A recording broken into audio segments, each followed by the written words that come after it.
Hello बच्चों, welcome to your maths class.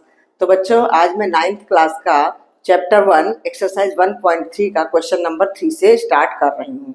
ठीक है बच्चों, क्वेश्चन नंबर 1 और 2 पिछले वीडियो में मैं करवा चुकी हूँ। जिन बच्चों ने ना देखा हो वो जा करके मेरे चैनल में देख सकते हैं, प्लेलिस्ट भी बनाई हुई है मैंने। तो ठीक है, तो चलिए आज शुरू करते हैं एक्सरसाइज 1.3 का क्वेश्चन नंबर 3। तो देखिए क्वेश्चन में क्या लिखा है। Express the following in the form P upon Q where P and Q are integers and Q is not equal to 0। ये हमारे 3 नंबर्स दिए हुए हैं, इनको हमें एक्सप्रेस करना है P अपॉन Q के फॉर्म में, मतलब फ्रैक्शन के फॉर्म में। और P और Q इंटीजर्स होंगे और Q is not equal to 0, मतलब नीचे का नंबर 0 नहीं होना चाहिए। ठीक है, तो ये हमारी पहली नंबर है 0.6 और ऊपर लगा हुआ है बार। तो बार का मतलब क्या होता है, मतलब हमारी 0.6 जो है ना, एक्चुअली ये है 0.666 इस तरह करके रिपीट हो रही है बार बार, मतलब 6 बार बार आता है तो वहां हम बार लगा देते हैं। ठीक है, तो हमारी नंबर ये ऐसी है। तो अब इसको हम P अपॉन Q के फॉर्म में लिखेंगे तो उसके लिए हमें लेट करना पड़ेगा, मानना पड़ेगा कोई वेरिएबल के इक्वल इसको मानना पड़ेगा। तो हम मान लेते हैं x, लेट x, इस तरह से इन क्वेश्चंस को किया जाता है। तो लेट x इक्वल टू 0.6666 इस तरह से हमने मान लिया और इसको इक्वेशन नंबर 1 डाल देते हैं। ठीक है बच्चों, अच्छा उसके बाद देखो इसमें रिपीटिशन कहाँ हुआ है, एक डिजिट पे हुआ है, मतलब ये 6 जो है यही बार बार रिपीट हुआ है। ठीक है, तो रिपीटिशन एक डिजिट का जब होता है, मतलब ब्लॉक डिजिट का ब्लॉक क्या है, सिर्फ एक ही डिजिट है इसमें, तो हम 10 से मल्टीप्लाई करते हैं। ये जो हमारा पूरा इक्वेशन है, इक्वेशन नंबर 1 को हम 10 से मल्टीप्लाई करते हैं। ठीक है, तो हम यहाँ पे क्या लिखेंगे कि मल्टीप्लाइंग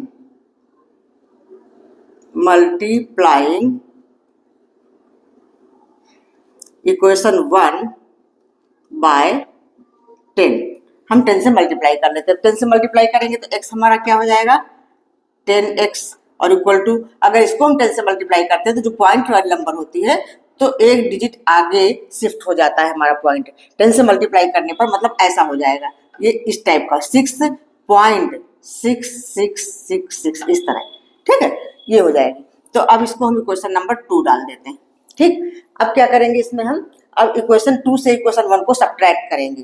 तो हम यहाँ लिख लें सब्ट्रैक्टिंग इक्वेशन 1 फ्रॉम इक्वेशन 2। ठीक है, इक्वेशन 1 से, मतलब इक्वेशन 2 से इक्वेशन 1 को हम सब्ट्रैक्ट करने जा रहे हैं। तो चलो पहले लिख लेते हैं हम एक साथ। 10x इक्वल टू 6.6666 इस तरह से है और हमारा इक्वेशन 1 क्या है, x इक्वल टू 0.6666 इस तरह से। ठीक है, ये हमारा इक्वेशन 2 है और ये हमारा इक्वेशन 1 है। तो हम सब्ट्रैक्ट करेंगे, साइन चेंज, तो इधर हमारा 10x में से एक x घटेगा तो क्या आएगा 9x, और यहाँ पे क्या होगा देखो 6 में 6 गया 0, 6 में 6 गया 0, 6 में 6 गया 0, 6 में 6 गया 0 और ये हमारा 6 में से 0 गया 6, तो मतलब ऐसा आ गया 6.000। तो एक 0 लिखो या बहुत सारे 0 लिखो कोई फर्क नहीं पड़ता है। तो 9x इक्वल टू 6 आ गया, एक्चुअली 6.06 ही तो होता है, मतलब हमारा ये ऐसा आ गया 9x इक्वल टू 6। ठीक है, तो अब हम इसको इधर ले जाते हैं, इस साइड में, यही मैं इधर ले जा रही हूँ। ठीक, 9x इक्वल टू 6 है तो x की वैल्यू क्या हो जाएगी भाई, जब ये मतलब मल्टीप्लाई में है 9 और x का मल्टीप्लाई है तो उस साइड जाएगा तो डिवाइड में चला जाएगा, अपॉन में चला जाएगा, तो x इक्वल टू हो गया 6/9। ठीक बच्चों, क्लियर हुआ।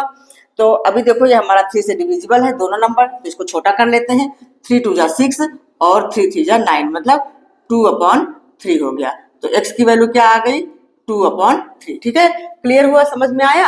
अब देखो P अपॉन Q का फॉर्म हो गया, ये हो गया ना P अपॉन Q का फॉर्म, और P and Q are integer भी हैं, 2 3 सब इंटीजर में ही तो आते हैं, माइनस वाले नंबर भी आते हैं इंटीजर और ये सब भी आते हैं नंबर लाइन में, तो हमने बताया हुआ है आप लोगों को। और Q is not equal to 0, देखो Q equal not equal to 0 है, 3 आया हुआ है, तो ये हमारा इसका पहला पार्ट कंप्लीट हुआ। तो चलिए अब सेकेंड पार्ट करवाते हैं। हाँ बच्चों देखो सेकेंड पार्ट है 0.47 और बार सिर्फ 7 पे लगा है, 4 पे नहीं लगा है, मतलब हमारी नंबर ये ऐसी है 0.4777 इस तरह से जाएगी, 7 ही बार बार रिपीट होगा। तो इसमें भी हम उसी तरह कर लेते हैं जैसे पिछले वाले में किया था। लेट x इक्वल टू 0.47 4 7 7 7 इस तरह से इसको इक्वेशन 1 डाल दो। अब यहाँ भी देखो हमारा जो ये रिपीटिंग ब्लॉक है सिर्फ 1 डिजिट का ही है, तो इसको भी हम 10 से ही मल्टीप्लाई कर लेते हैं। तो मल्टीप्लाइंग इक्वेशन 1 बाय 10, ये हम लिखेंगे मल्टीप्लाइंग इक्वेशन, ये सारा लिख करके ही करना है, ठीक है बच्चों।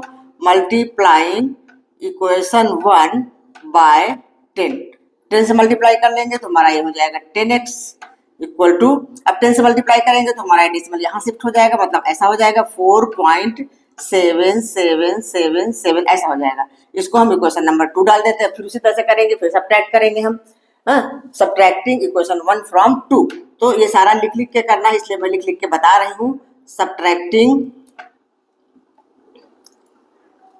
इक्वेशन 1 फ्रॉम 2, ठीक है। अच्छा, अब वैसे ही लिख लेते हैं हम। 10x इक्वल टू हो गया 4.777, 3 बार लिखो 4 बार लिखो जो भी है, तो आगे जाके ऐसे होगा ही, ठीक है। ये हमारा इक्वेशन 2 है, इसमें से हम 1 को सब्ट्रैक्ट करते हैं। ये क्या है 1 हमारा, x इक्वल टू है 0.477 इस तरह से है, ठीक। तो अब इसको हम घटाते हैं, माइनस 10x में से x घटा तो हो गया 9x और इक्वल टू, यहाँ पे देखो 7 में 7 गया 0, 7 में 7 गया 0, लेकिन यहाँ 7 में 4 घटाएंगे तो यहाँ आएगा 3, और ये है 4 में 0 गया 4, तो एक्चुअली ये 4.3 है। इन 0 को ना भी लिखो तो चलेगा, तो ये हमारा है 4.3। तो अब इधर मैं कर लेती हूँ, हमारे पास ऐसा आ गया 9x इक्वल टू 4.3, तो x की वैल्यू क्या होगी, 9 नीचे चला जाएगा इसके, 4.3 और अपॉन में 9, ठीक है। अभी इसको हमें ये पॉइंट हटाना है, जो इसमें पॉइंट लग रखा है ना, तो पॉइंट हटाना मतलब अगर एक डिजिट शिफ्ट हो जाए तो पॉइंट हट जाएगा, 4.3 हमारा 43 बन जाएगा। तो अगर एक डिजिट पॉइंट को शिफ्ट करना हो तो हमें 10 से ही तो मल्टीप्लाई करना होता है। तो जब ये फ्रैक्शनल नंबर होती है, जिसका न्यूमरेटर डिनोमिनेटर ऐसी नंबर होती है, तो अगर हम कुछ मल्टीप्लाई करें डिवाइड करें जो भी करें, दोनों में करना पड़ता है। तो हम ऊपर भी 10 से मल्टीप्लाई करेंगे, नीचे भी 10 से मल्टीप्लाई करेंगे, तो ऊपर की नंबर हमारी हो गई 43 और नीचे की नंबर हो गई हमारी 90। तो बस हमारा ये वैल्यू आ गया x इक्वल टू 43/90, ठीक है। ये हमारा आंसर हुआ, ठीक है बच्चों, समझ आया, ठीक है। तो इसका सेकंड पार्ट भी हो गया, चलिए थर्ड पार्ट कर लेते हैं। हाँ बच्चों, तो देखिए हमारा थर्ड पार्ट क्या है, 0.001 और बार इसमें लगा है पूरे ब्लॉक पे, मतलब 3 डिजिट पे बार लगा हुआ है। एक्चुअली ये नंबर हमारी ऐसी लिखी जा सकती है 0.001, फिर से 001, फिर से 001, ऐसी जाएगी ये नंबर, ठीक है बच्चों। तो हम इस नंबर को x ले लेते हैं, तो लेट x इक्वल टू हो जाएगा 0.001 इस तरह करके हम इक्वेशन नंबर 1 डाल देते हैं। अच्छा, पिछले दोनों क्वेश्चंस में मैंने 10 से मल्टीप्लाई करवाया था, क्योंकि हमारी रिपीटिंग डिजिट सिर्फ 1 थी, यहाँ पे रिपीटिंग डिजिट 3 है, देखो 001।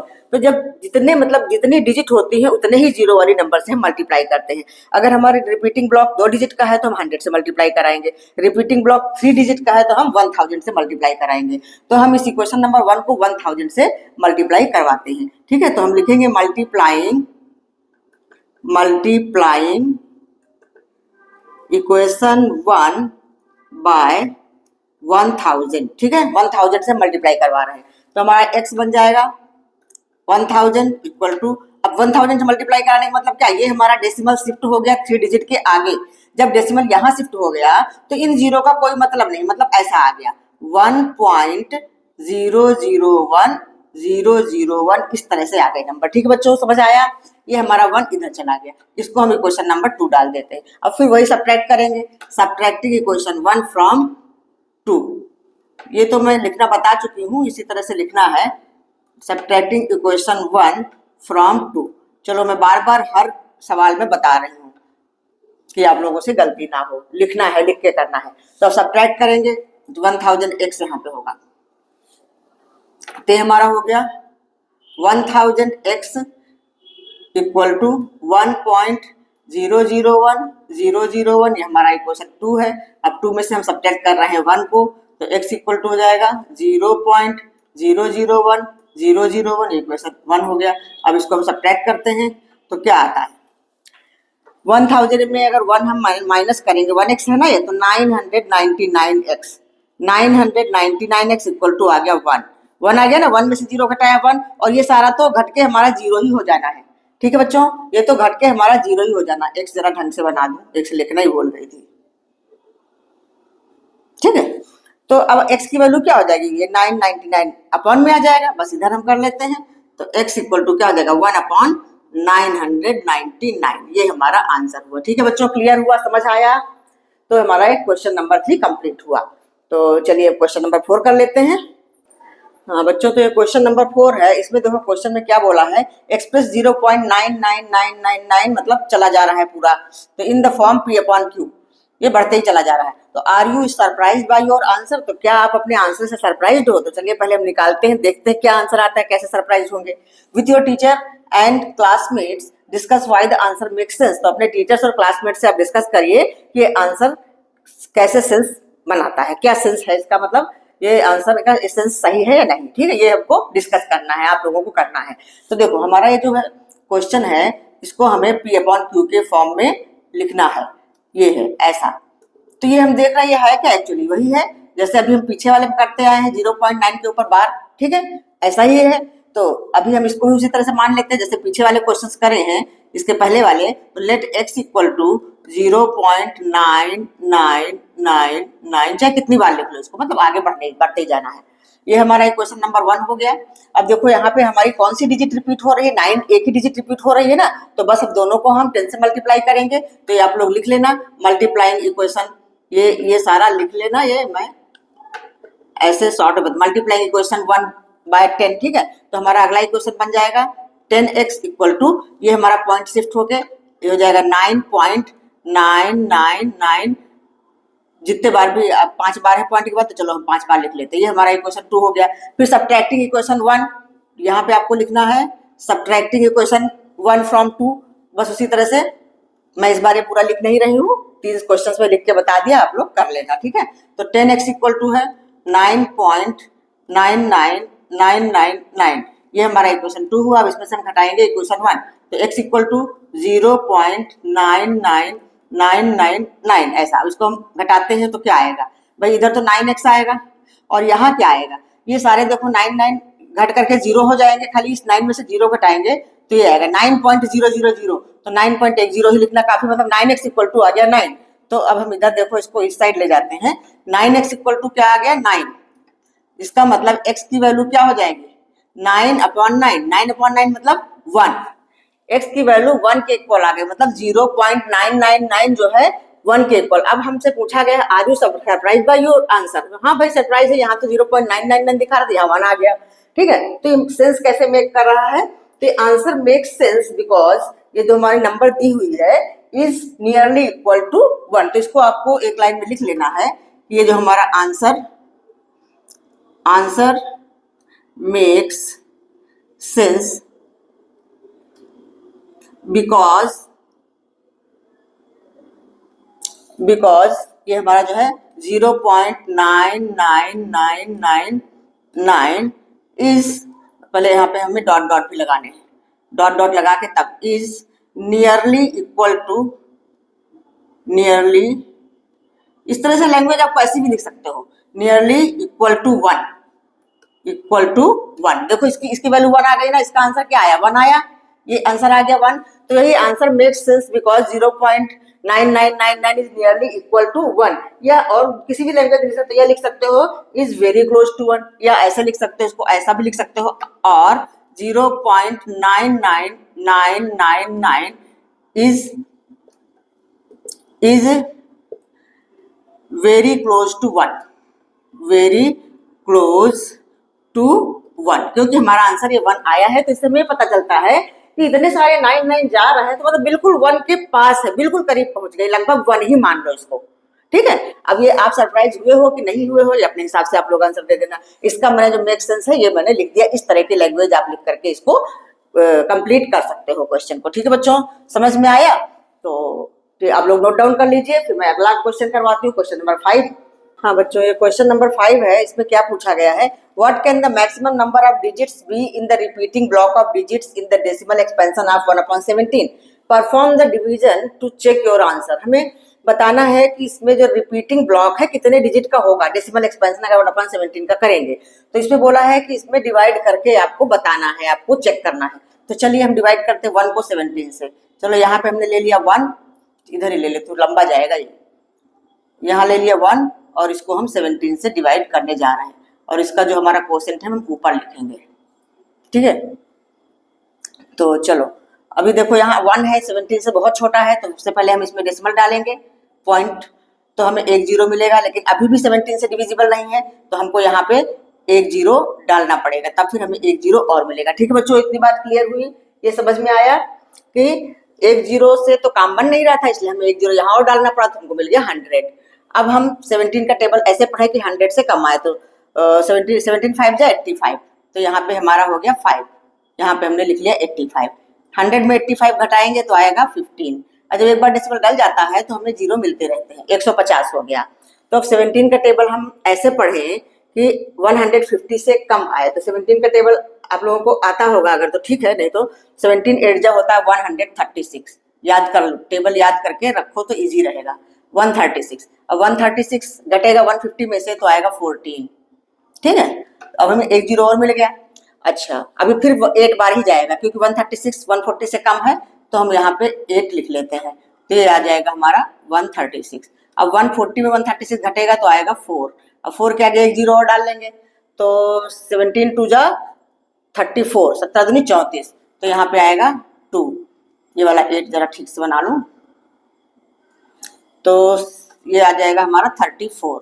अब 40 में से 34 घटाएंगे तो कितना आएगा, 6 आएगा, ठीक है। अब आगे 1 0 और मिल गया 60। अब 17 का टेबल कितनी बार पढ़ेंगे हम, अब 3 बार जाएगा, 17 3 जा 51, 17 51, 17 3 जा 51, तो यहाँ पे आ गया हमारा 51।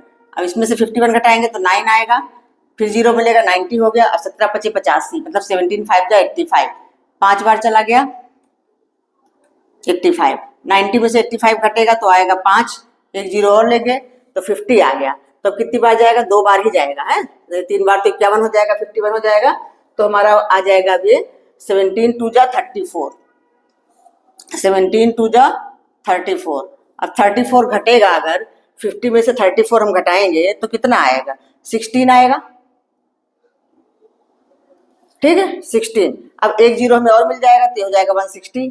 अब देखो नीचे जगह नहीं है, मैं इधर ले जा रही हूँ इसको, ठीक है, इस साइड 160 आया ना हमारा, 160 आया है, तो हम समझो 17 से डिवाइड कर रहे हैं, तो अब 160 के लिए हम 17 का टेबल कितने बार पढ़ेंगे, 160 से कम जाए तो 17 9 जा होता है 153, 17 9 जा 153, तो 17 9 जा यहाँ पे हम लिखेंगे 153, ठीक है। कितना आ गया यहाँ पे, 9 नहीं 7 आएगा, हाँ 10 में से 3 घटाएंगे 7 आएगा, ठीक है 7। अब यहाँ पे 1 0 बढ़ाया, आ गया हमारा 70, ठीक है 70 आ गया। तो अब 70 में हम कितनी बार ले जाएंगे 17 का टेबल, 17 3 जा 51, 17 4 जा 68, 4 बार जाएगा। ये ध्यान से करना है, बिल्कुल गलती नहीं होनी चाहिए, हो जाती है कभी कभी गलती। 68, तो अभी हमारे पास आ गया 2। अब आगे हम इसमें 1 0 और बढ़ाएंगे तो हो गया 20। अब तो एक ही बार जाएगा, 17 1 जा 17, अब 20 में 17 घटेगा तो 3 आ जाएगा, 1 0 और बढ़ेगा आएगा 30, इस बार भी एक ही बार जाएगा, 17 1 जा 17, 30 में 17 घटाएंगे तो कितना आएगा, 13 आ जाएगा। अब ये हो गया 130, ठीक है। अब 17 का टेबल हम कितने बार पढ़े कि 130 से कम जाए, 130 से कम जाए, तो 17 7 जा होता है 119, 17 7 जा होता है 119। अच्छा 119 130 में से घटेगा तो कितना आएगा, 10 में से 9 घटा 1, इधर 2 11 आ गया। अब ये हो गया हमारा 110, 110। अब 17 7 जा तो 119 था, 17 6 जा 6 बार, 7 छक्के 102, 17 6 जा 102। अब 110 में से 102 घटेगा तो कितना आएगा, 8 आएगा। अब 8 में आगे 0 बढ़ा लेंगे, हो गया 80 80। अब 17 का टेबल कितनी बार पढ़ेंगे, 17 5 जा तो 85 होता, 4 बार ही जाएगा, 17 4 जा 68, बहुत लंबा जा रहा है, 17 4 जा 68। अब 80 में से 68 घटाएंगे तो क्या आएगा, 10 में से 8 गया 2, इधर 7 में से ये आ गया 12। अब 1 0 और मिलेगा तो आ गया हमारा 120। अब 120 देखो 119 हमारा यहाँ आया हुआ है ना 7 बार में, 17 7 जा 119, तो बस ये हमारा लास्ट हो गया समझो। 17 7 जा 119, क्यों लास्ट हो गया? अब 120 में से 119 घटेगा तो क्या आएगा? 1 आएगा ना। अब देखो शुरुआत हमारी 1 से ही तो हुई थी, फिर हमारा वही यही क्रम फिर से चलेगा। तो यही तो हमसे पूछा गया है कि maximum number of digits in the repeating block of digits in decimal expansion. तो ये है हमारी maximum number of digit, repeating digit ये है 0.0। तो यहाँ आप लिख लो मैक्सिमम नंबर ऑफ डिजिट। मैं इधर लिख लेती हूँ, इधर जगह कुछ दिख रही है, तो मैक्सिमम नंबर ऑफ डिजिट्स, बस इतना ही लिखूंगी पूरा, maximum number of digits in the repeating block, ऐसा पूरा लिख लो। मैक्सिमम नंबर ऑफ डिजिट क्या हो जाएगी? ये हो गई हमारी 0.0588, ध्यान से लिखना है। फिर आया है 2 3, फिर 5 2 9 4 1 1 7 6 4 7, मतलब इसको अलग कर दूंगा। देखो ये है हमारी मैक्सिमम नंबर ऑफ डिजिट। कितनी है? 1 2 3 4 5 6 7 8 9 10 11 12 13 14 15 16 डिजिट, मतलब इसके ऊपर लगेगा बार, क्योंकि आगे अगर हम इसका डिवीजन परफॉर्म करेंगे तो फिर से यही नंबर आएगी। ठीक है बच्चों, तो ये हमारा आंसर हुआ। ठीक, क्लियर हुआ? समझ में आया कितना लंबा गया है इसका डिवीजन? ठीक है, तो आप लोग इसको नोट डाउन कर लीजिए। चलते हैं नेक्स्ट क्वेश्चन की ओर। हाँ बच्चों, अगला क्वेश्चन 6 नंबर क्वेश्चन है। देखो इसमें क्या लिखा है, समझते हैं पहले इसको। Look at several examples of rational numbers in the form p upon q। हम रेशनल नंबर के कुछ एग्जांपल ले लेते हैं p अपॉन q के फॉर्म वाले, जहां q is not equal to 0, where p and q are integers and no common factors other than 1। मतलब उन दोनों में p और q में कोई कॉमन फैक्टर नहीं होना चाहिए other than 1, and having terminating decimal representation, और उनका डेसिमल रिप्रेजेंटेशन भी टर्मिनेटिंग होना चाहिए। तो can you guess what property Q must satisfy? तो आप गेस कर सकते हैं कि Q कौन सी प्रॉपर्टी सेटिस्फाई करेगा। Q मतलब नीचे वाली नंबर कौन सी प्रॉपर्टी सेटिस्फाई करेगा। तो चलिए पहले हम कुछ एग्जांपल देख लेते हैं। जैसे हम एक नंबर ले लेते हैं 1/2। तो देखो ये p अपॉन q के फॉर्म में है और इंटीजर भी है, और इनका 1 के अलावा कोई दूसरा कॉमन फैक्टर नहीं है। ठीक है, तो 1/2 को अगर हम इसका डेसिमल रिप्रेजेंटेशन करते हैं तो 1 को 2 से डिवाइड करते हैं, पॉइंट लगाया, यहाँ 0 लिया, तो 2 5 जा 10, मतलब 1/2 हमारा क्या आया? 0.5। ठीक है बच्चों, ये समझ में आया 0.5 है। अच्छा, कोई नंबर हम और ले लेते हैं। जैसे हम ले लेते हैं जैसे हम ये ले लेते हैं 2/5। अब 2/5 भी देखो, ये 2 और 5 दोनों इंटीजर्स हैं, और 2 और 5 का कोई कॉमन फैक्टर नहीं है 1 के अलावा। तो 2 और 5 का अगर हम डेसिमल रिप्रेजेंटेशन करेंगे, 2 को हम 5 से डिवाइड करते हैं तो क्या होगा? पॉइंट लगाएंगे, हमें 0 मिलेगा, तो 5 4 जा 20, ये आ गया। ये पूरा इसका मतलब टर्मिनेटिंग डेसिमल रिप्रेजेंटेशन है। बच्चों तो और कुछ एग्जांपल ले लेते हैं। जैसे हमने ले लिया कोई 3/10 ले लिया, तो 3/10 का अगर हम डेसिमल रिप्रेजेंटेशन करेंगे, मतलब इसको हम डिवाइड करेंगे, तो 0.3 आ जाएगा, क्योंकि ये एक 0 है तो एक डिजिट के पीछे चला जाएगा। और ये नंबर हमारी p अपॉन q के फॉर्म में है, और इसका कोई भी कॉमन फैक्टर नहीं है। 3 और 10 में 1 के अलावा कोई कॉमन फैक्टर नहीं है। कोई नंबर और ले लेते हैं। जैसे हम ले लेते हैं कोई नंबर, चलो 7/100 ले लेते हैं। ठीक है, तो इसका डेसिमल रिप्रेजेंटेशन करेंगे तो हमारा आएगा, देखो 100 में 2 0 हैं, तो 2 डिजिट के पीछे डेसिमल आएगा। हमारी नंबर तो खाली 7 है, तो एक 0 लगाएंगे और यहाँ पे पॉइंट आएगा, ऐसा हो जाएगा, लेकिन टर्मिनेटिंग डेसिमल होगा। ठीक है, क्यों? और ये 7 और 100 में इनका भी कोई कॉमन फैक्टर नहीं है। ये बात समझ में आ रही है? क्योंकि हमारी ये सारी बातें सेटिस्फाई भी होनी चाहिए, p अपॉन q के फॉर्म में, और इन दोनों में कोई कॉमन फैक्टर नहीं है। तो हम क्या पा रहे हैं?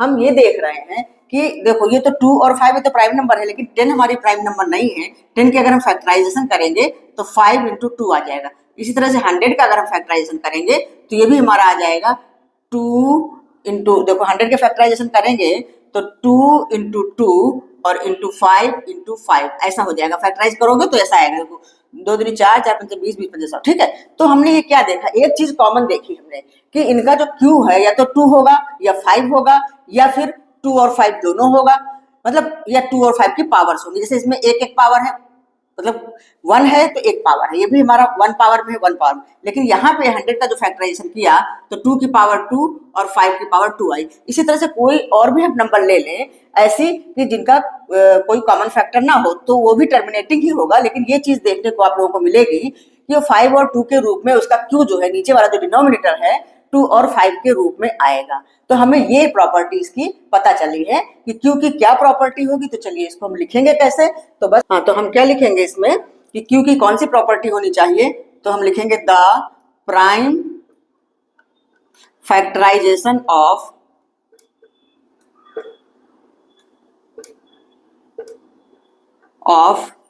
Q must have powers of powers, ये पावर होती है, ठीक है, powers of 2 and powers of 5 और पावर्स ऑफ बोथ, मतलब 2 और 5 दोनों की पावर होनी चाहिए, पावर्स ऑफ बोथ। ठीक है, तो ये इसका आंसर हुआ। ठीक है बच्चों, क्लियर हुआ, समझ में आया? हाँ बच्चों, तो देखिए क्वेश्चन नंबर 7 है, right 3 numbers whose decimal expansions are non terminating non recurring. मतलब ऐसी 3 नंबर हमें लिखनी है जिनका decimal expansion non terminating non recurring हो। इसका मतलब क्या है? नॉन टर्मिनेटिंग नॉन रिकरिंग मतलब इरेशनल नंबर हमें लिखनी है। तो इरेशनल नंबर लिखने का तो बहुत अच्छा तरीका मैंने पहले ही सिखाया था, जब शुरू में मैंने ये चैप्टर करवाया था। तो देखो इस तरह से लिख सकते हैं, बिल्कुल सिंपल है। हम ले लेंगे 0 पॉइंट, चलो कोई भी नंबर ले लो, 1 2 3 कुछ भी ले लो, चलो 1 ले लेते हैं, फिर एक 0 लगाया, फिर 2 1 लगा दिया, फिर एक 0 लगाया, फिर 3 1 लगा दिया, फिर एक 0 लगाया, फिर 4 1 लगा दिया। ठीक है, इस तरह से बढ़ता जाएगा तो ये ना टर्मिनेट होगा और ना ही इसकी कोई नंबर रिकरिंग होगी। देखो ये 0 तो एक है, लेकिन हमारी नंबर 1 जो है बढ़ती चली जा रही है। इसके 1 की जगह 2 3 कुछ भी लिख सकते हो। तो एक नंबर हमारी ये हो गई।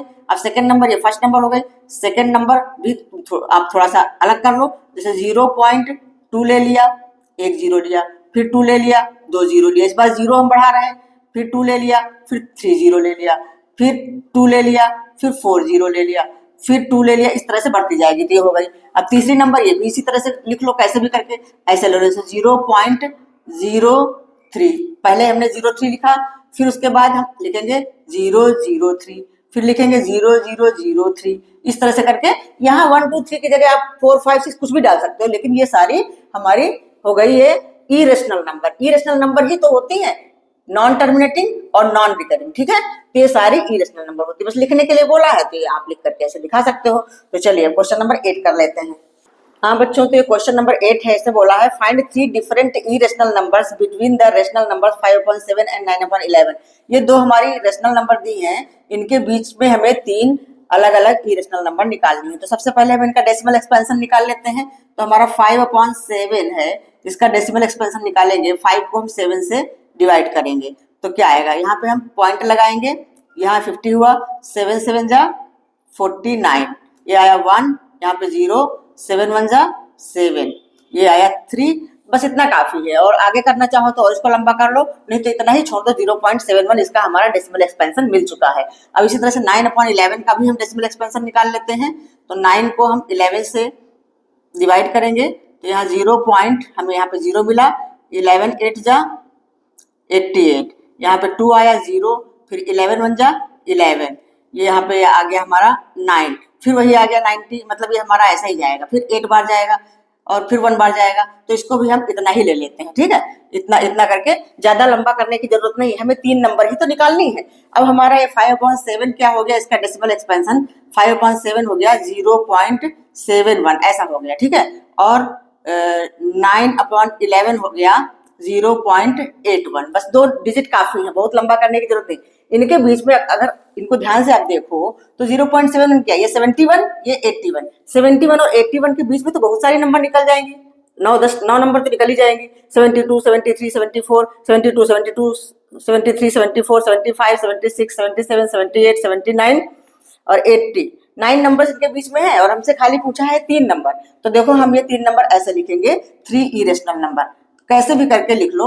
हम 3 लिखने जा रहे हैं, तो 3 इरेशनल नंबर्स, 3 इरेशनल नंबर। देखो 71 के बाद क्या आता है, 72 आता है ना, तो हम ऐसे लिखेंगे 0.72, फिर 1 0, फिर 72, फिर 2 0, फिर 72, फिर 3 0, फिर 72, इस तरह से ये चलता रहेगा। दूसरी नंबर 73 ले लो या 74 ले लो या 75 ले लो, कुछ भी ले सकते हो, इसी तरह से करना है हमें।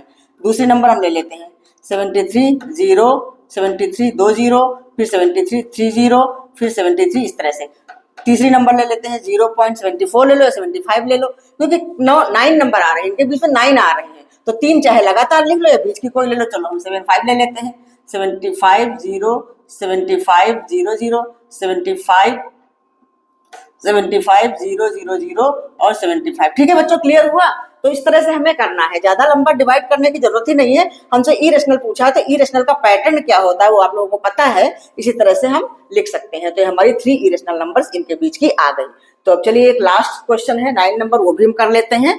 तो हाँ बच्चों, ये है इस एक्सरसाइज का लास्ट क्वेश्चन, क्वेश्चन नंबर 9। इसमें हमें पूछा है classify the following numbers as rational और इरेशनल।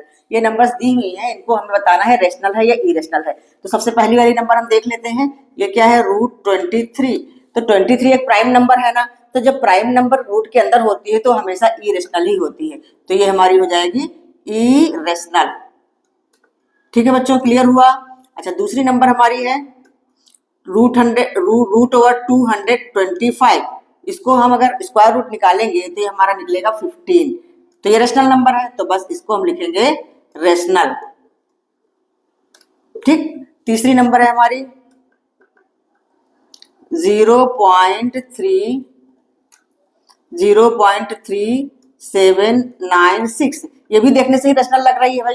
इसका पॉइंट हटाएंगे तो नीचे हमारा 10,000 आ जाएगा, 1 के बाद 4 0 आ जाएंगे, ये रेशनल नंबर है। ठीक है, इसका अगर हम P/Q फॉर्म लिखेंगे तो आराम से लिख सकते हैं। तो ये भी हमारी है रेशनल। अगली नंबर है 4th नंबर 7.478 और उसके बाद है डॉट डॉट दिया। ये भी रेशनल है। कैसे रेशनल है? देखो यहाँ पे हमारा 478 ये ब्लॉक जो है ये वाला रिपीट हो रहा है, 478 रिपीट हो रहा है, मतलब इसको हम ऐसा लिख सकते हैं 7.478 बार लगा दे, मतलब यही रिपीट हो रहा है। तो मतलब ये क्या है, ये नॉन टर्मिनेटिंग है लेकिन रिपीटिंग है, नॉन टर्मिनेटिंग रिपीटिंग। तो ये भी रेशनल नंबर है, ये भी हमारी कौन सी नंबर है, रेशनल। ठीक है बच्चों, क्लियर समझ में आ रहा है ना ये रेशनल क्यों है? ऐसा मत सोचना कि डॉट डॉट लगा है इसमें तो ये कभी खत्म नहीं होगी, नहीं, ये नॉन टर्मिनेटिंग तो है, टर्मिनेटिंग होगी लेकिन रिपीटिंग है, रिकरिंग है। देखो ये वाला 478 ये ब्लॉक हमारा ये रिपीट नहीं हो रहा है, तो ये रेशनल है। और लास्ट वाली नंबर ये तो देखते ही पता चल रहा है ये इरेशनल है। इस तरह के नंबर तो हम लिखवा ही चुके हैं, इसको दोबारा यहाँ क्या लिखें, हम यही लिख देते हैं, ये इरेशनल है। इसमें खाली बताना ही है कि कौन नंबर कैसी है। ठीक है बच्चों, क्लियर हुआ, समझ में आया? तो आज मैंने 1.3 पूरी करवा दी है। आई होप आप लोगों को समझ में आया होगा। तो यदि वीडियो अच्छा लगा है, समझ में आया है, तो आप लोग लाइक करिए, अपने फ्रेंड्स को भी शेयर करिए, वो भी इसका लाभ उठाएं और सब्सक्राइब कर लीजिए। ठीक है, तो अब नेक्स्ट वीडियो में मैं इसके आगे का 1.4 करवाती हूँ। अभी 1.1 से लेकर 1.3 तक के मैंने सारे एक एक क्वेश्चंस करवाए हैं। आप लोगों ने अगर जिसने ना देखा हो पिछला वीडियो, जाकर के प्लेलिस्ट में देख सकता है। ठीक है, तो मिलते हैं नेक्स्ट वीडियो में, तब तक के लिए बाय।